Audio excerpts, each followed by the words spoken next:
चलिए बात करते हैं कि कारण के आधार पर मुद्रास्फीति के प्रकार क्या होते हैं। अगर विभिन्न कारकों की बात करें तो इन्फ्लेशन तीन प्रकार के होते हैं। डिमांड पुल इन्फ्लेशन, कॉस्टफुल इन्फ्लेशन और स्ट्रक्चरल इन्फ्लेशन। मांग जनित मुद्रास्फीति, लागत जनित मुद्रास्फीति और संरचनात्मक मुद्रास्फीति। तो ये तीनों मुद्रास्फीति क्या है और इनसे जुड़े हुए अन्य कंसेप्ट क्या है, उस पर चलिए उसको देखते हैं। मांग जनित मुद्रास्फीति, यदि मांग बढ़ती है तो मांग बढ़ने की वजह से वस्तुओं की कीमतों में वृद्धि होती है और इसे कहते हैं मांग जनित मुद्रास्फीति, यानी कि डिमांड पुल इन्फ्लेशन। तो क्या होता है डिमांड पुल इन्फ्लेशन में? आपका डिमांड जो है मार्केट में, वस्तु की जो मांग है वो बढ़ जाती है। डिमांड बढ़ जाती है, किससे बढ़ जाती है? सप्लाई की तुलना में, आपूर्ति की तुलना में डिमांड बढ़ जाती है। और उसके बाद क्या होता है, बहुत ज्यादा धनराशि कुछ ही वस्तुओं की का पीछा करने लगती है। मतलब वस्तुओं की मात्रा कम होती है और धनराशि अधिक होती है, यानी कि कुछ ही वस्तुओं की खरीद के लिए बहुत अधिक मात्रा में धनराशि उपलब्ध होती है। तो ये चार बिंदु हैं डिमांड पुल इन्फ्लेशन में।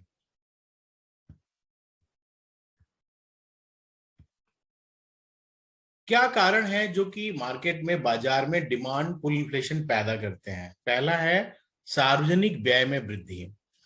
जब सार्वजनिक व्यय में वृद्धि होती है तो जनता के हाथों में खर्च के लिए बहुत अधिक धन आ जाता है।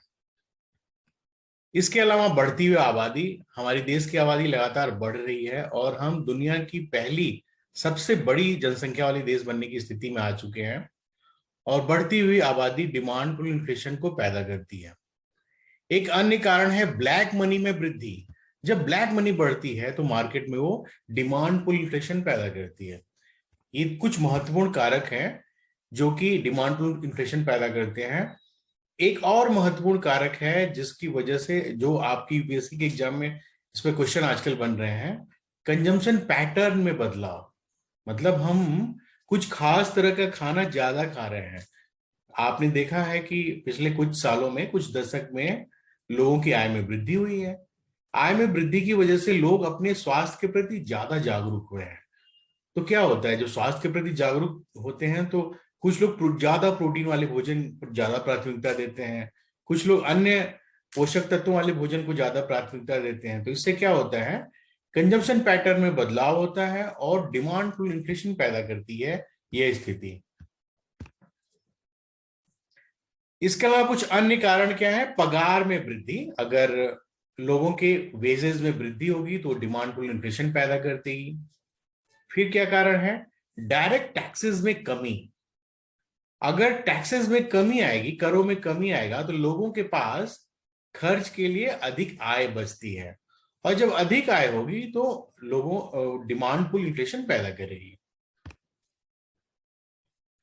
इसके अलावा निर्यात में अगर वृद्धि होती है और आयात में कमी आती है तो ये स्थिति डिमांड पुल इन्फ्लेशन पैदा करती है। फिर क्या अन्य कारण है? मुद्रा के मूल्य में ह्रास, रूपी डिप्रिसिएशन। अगर मुद्रा के मूल्य में ह्रास होता है, मुद्रा के मूल्य में गिरावट आती है, तो वो डिमांड पुल इन्फ्लेशन पैदा करती है। कैसे मुद्रा के मूल्य में ह्रास से इन्फ्लेशन पैदा होता है? आइए जरा इस कंसेप्ट को जरा देखते हैं विस्तार से। जब अन्य देशों की मुद्रा की तुलना में हमारा जो रुपया है उसका मूल्य कम हो जाता है, तो जब रुपए का मूल्य कम हो जाता है तो इसी को मूल्य ह्रास कहेंगे, रूपी डिप्रिसिएशन कहेंगे, और इससे आयात में कमी आती है। क्यों आयात में कमी आती है? क्योंकि मुद्रा के मूल्य में कमी के कारण जो आयातित माल है उसकी कीमत ज्यादा हो जाती है और जैसे जैसे आयातित माल की कीमत ज्यादा होती है यह मुद्रास्फीति पैदा करता है। तो इस कंसेप्ट के जो चार पार्ट हैं उसको याद रखिएगा कि कैसे रूपी डिप्रिसिएशन मुद्रास्फीति को पैदा करता है। जब अन्य देशों की मुद्रा की तुलना में रुपए का मूल्य ह्रास हो जाता है तो उसका मूल्य कम हो जाता है और जब मूल्य ह्रास होगा, मूल्य कम होगा, तो आयात में कमी आ जाएगी। आयात में कमी क्यों आएगी? क्योंकि आयातित माल अधिक महंगा हो जाएगा, तो कोई महंगा सामान क्यों खरीदेगा? और जैसे जैसे माल अधिक महंगा होगा, ये मुद्रास्फीति को बढ़ाएगा। तो ये हुआ कंसेप्ट कि रूपी डिप्रिसिएशन से, मुद्रा के मूल्यह्रास से कैसे इन्फ्लेशन पैदा होता है।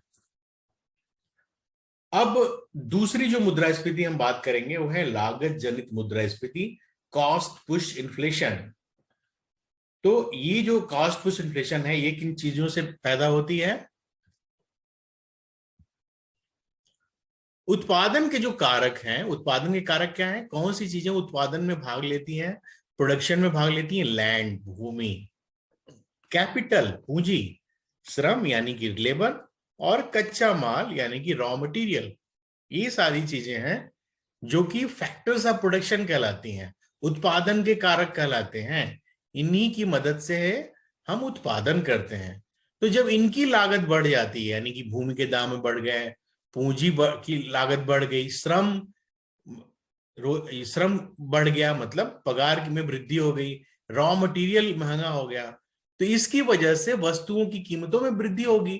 क्योंकि ये लोग मिलकर जो चीजें पैदा करेंगे, जिस इसका उत्पादन करेंगे फैक्ट्री में, उसकी उसकी लागत ज्यादा आएगी। जब लागत आएगी तो उसकी कीमतें क्या होंगी? बढ़ेंगी। और फिर ये कहलाती है लागत जनित मुद्रास्फीति, यानी कि कॉस्ट पुश इन्फ्लेशन।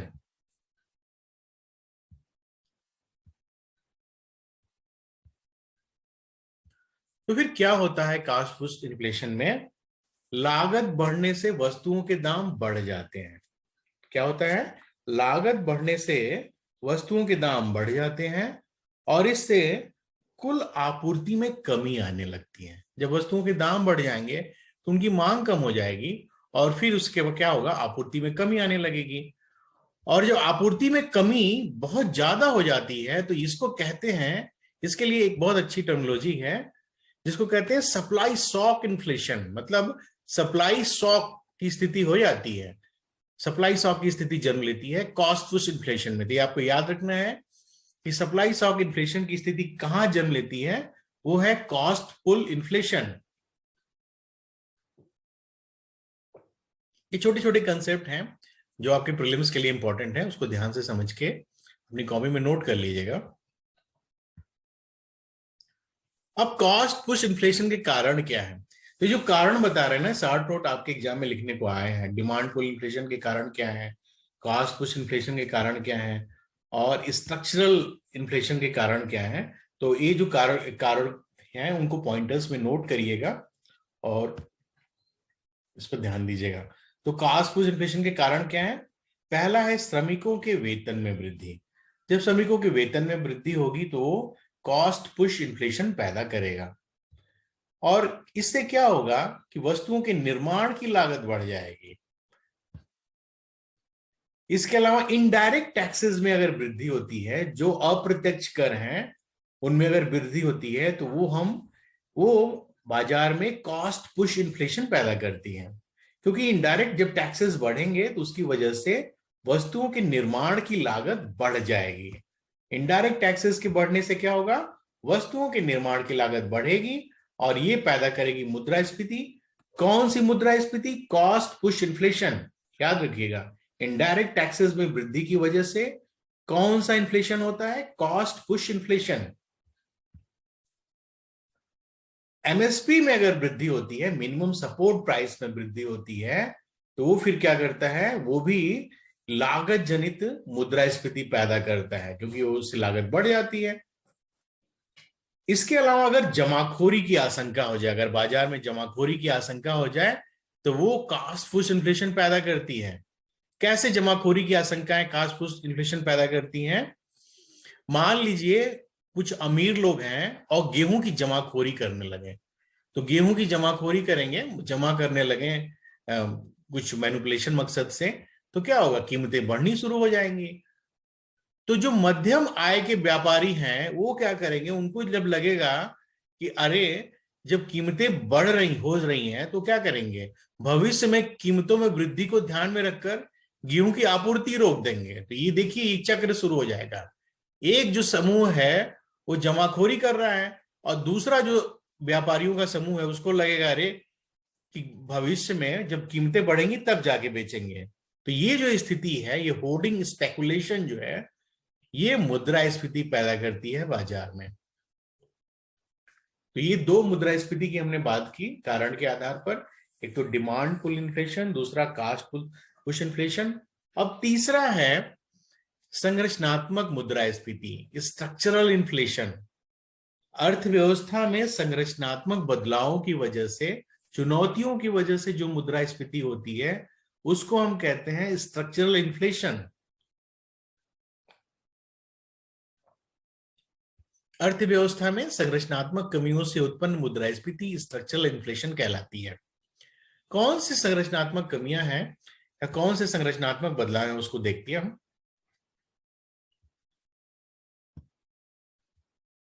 संरचनात्मक कमियां क्या है? पहली जो कमी है आप देखिए, सप्लाई चेन में अगर कमी पैदा होती है तो उससे क्या होता है, उत्पाद की लागत बढ़ जाती है। सप्लाई चेन में कमी आती है तो वो क्या करते हैं, उत्पाद की लागत बढ़ा देते हैं। इसके अलावा अगर बुनियादी ढांचा में चुनौतियां अगर पैदा होती हैं, जैसे खराब सड़कें हैं, बिजली में दिक्कत आ रही है, बिजली की आपूर्ति में समस्याएं हैं, या पानी की कमी है, तो ये चीजें क्या करती हैं, इन्फ्लेशन पैदा करती हैं। मानसून अगर अव्यवस्थित हो जाए, खराब हो जाए, और दूसरे जो मौसमी बदलाव हैं जैसे सूखा या अन्य जो कारक हैं वो संरचनात्मक कमियों में आते हैं, और ये संरचनात्मक इन्फ्लेशन मुद्रास्फीति को पैदा करते हैं। बड़ी संख्या में अगर मिडिल मैन पैदा हो जाए तो ये क्या होती है, कानून व्यवस्था में कमियों की वजह से होती है।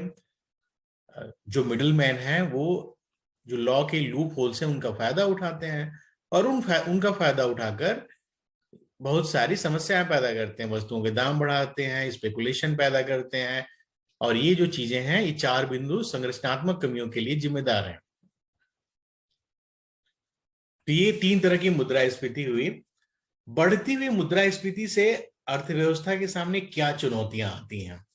बढ़ती हुई मुद्रास्फीति से अर्थव्यवस्था के सामने क्या चुनौतियां आती हैं? पहला है, कुछ क्षेत्रों में रिसेशन पैदा हो जाता है। अर्थव्यवस्था के कुछ खास क्षेत्रों में रिसेशन पैदा हो जाता है। कैसे पैदा होता है, आइए देखते हैं। कुछ वस्तुओं के दाम बढ़ते हैं, और जब दाम बढ़ते हैं तो क्या होगा, उनका डिमांड कम हो जाएगा, और जब डिमांड कम हो जाएगा तो ये रिसेशन पैदा करेगा।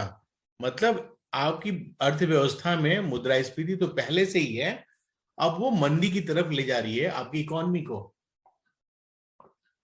तो पहले परीक्षाओं में एक क्वेश्चन का एक बड़ा लोकप्रिय क्वेश्चन का ट्रेंड था कि अगर मान लीजिए अगर आप किसी देश के वित्त मंत्री हैं और वहां की इकोनॉमी में मुद्रास्फीति भी है और मंदी भी है, इन्फ्लेशन भी है और रिसेशन भी है, तो पहले आप किसे कंट्रोल करेंगे? ये सवाल पहले परीक्षा में बहुत आता था। तो पहले कंट्रोल करेंगे आप मंदी को करेंगे, क्योंकि मंदी ज्यादा खतरनाक होती है मुद्रास्फीति की तुलना में। तो इस चीज को जरा समझिएगा। अब देखिए जो दूसरी जो चुनौतियां हैं वो क्या है, it adversely impacts the ways earners. जो वेज अर्नर्स हैं, जो सामान्य जो कामगार हैं, उनके जीवन को बुरी तरह प्रभावित करता है, क्योंकि उनकी जो आय है वो तो वही बनी रहती है, लेकिन वस्तुओं के दाम बढ़ते हैं तो क्या होता है, उनका परचेजिंग पावर, उनकी क्रय शक्ति घट जाती है, और उनका जीवन स्तर फिर गिरने लगता है। इसके अलावा it create distortion in production pattern. उत्पादन का जो पैटर्न है उसमें अव्यवस्था पैदा करता है। तो किस तरह का अव्यवस्था पैदा करता है, एक शिफ्ट पैदा हो जाता है उत्पादन में कि जो जरूरी चीजें हैं उनका उत्पादन कम होना लगेगा, और जो गैर जरूरी चीजें हैं उनका उत्पादन बढ़ने लगेगा। तो जो आपकी जरूरत की चीजें हैं उसका उत्पादन अगर बंद होने लगे और गैर जरूरी चीजें बढ़ने लगे तो ये क्या करेंगे, एक अव्यवस्था पैदा करेंगे आपके प्रोडक्शन पैटर्न में। इसके अलावा चौथा बिंदु क्या है, it impact growth and availability of credit for industry. Industry के लिए जो क्रेडिट है, जो साख है, उसकी उपलब्धता में कमी आने लगती है और उनकी ग्रोथ में कमी आती है, क्योंकि इन्फ्लेशन को कर्व करने के लिए इंटरेस्ट रेट बढ़ाए जाते हैं, और जब इंटरेस्ट रेट बढ़ाए जाते हैं तो पूंजी की लागत बढ़ जाती है, और पूंजी की लागत जो बढ़ती है वो क्रेडिट क्रंच पैदा करती है, ऋण में कमी लाने की स्थितियां पैदा करती हैं। और फिर जब ऋण की स्थितियां खराब होने लगेंगी तो वो आपके ग्रोथ को नकारात्मक रूप से प्रभावित करेगा, आपका विकास नकारात्मक स्थिति में जाएगा। इसके अलावा ये इंपोर्ट और एक्सपोर्ट दोनों को नकारात्मक रूप से प्रभावित करता है। जब वस्तुओं के दाम बढ़ते हैं तो फॉरेन इंपोर्टर्स क्या होते हैं, डिस्करेज होने लगते हैं, और फिर क्या होता है, आपका एक्सपोर्ट डाउन होता है और इसी तरह आपका इंपोर्ट भी डाउन होता है। ये कुछ महत्वपूर्ण चुनौतियां हैं जो मुद्रास्फीति से पैदा होती हैं। इसके अलावा और क्या चुनौतियां आती हैं?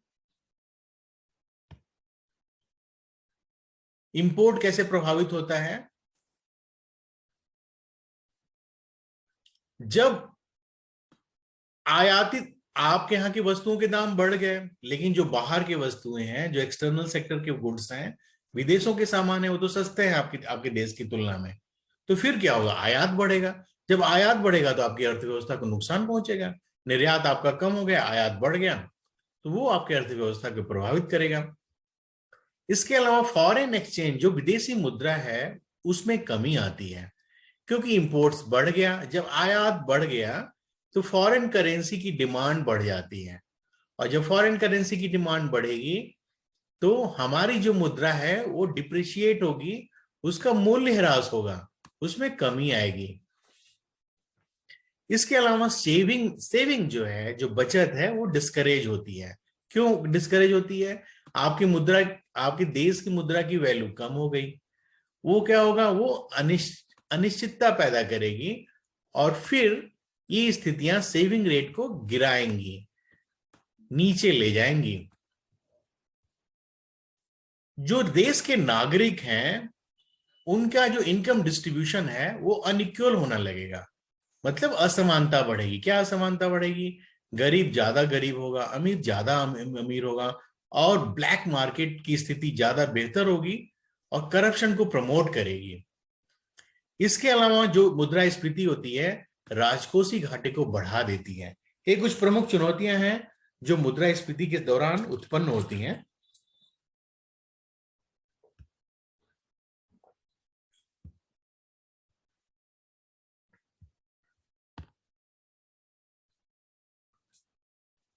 अब आइए बात करें दर के आधार पर मुद्रास्फीति के प्रकार क्या है। वो तो कारण के आधार पर हमने बताया, अब रेट के आधार पर जो मुद्रास्फीति है उनके क्या प्रकार हैं। पहला है क्रीपिंग इन्फ्लेशन, रेंगती हुई मुद्रास्फीति। रेंगती हुई मुद्रास्फीति कब होती है? जब इन्फ्लेशन रेट 1% से 5% के बीच होता है। जब इन्फ्लेशन रेट 1% से 5% के बीच होता है तो ये कहलाता है आपका क्रीपिंग इन्फ्लेशन, और इसको मैनेज किया जा सकता है, सरकारें इसको काबू में कर लेती हैं आसानी से, और ये कोई बहुत बड़ी चुनौती नहीं होती है। लेकिन कभी कभी इकोनॉमी के ग्रोथ को ये नकारात्मक रूप से प्रभावित करती है।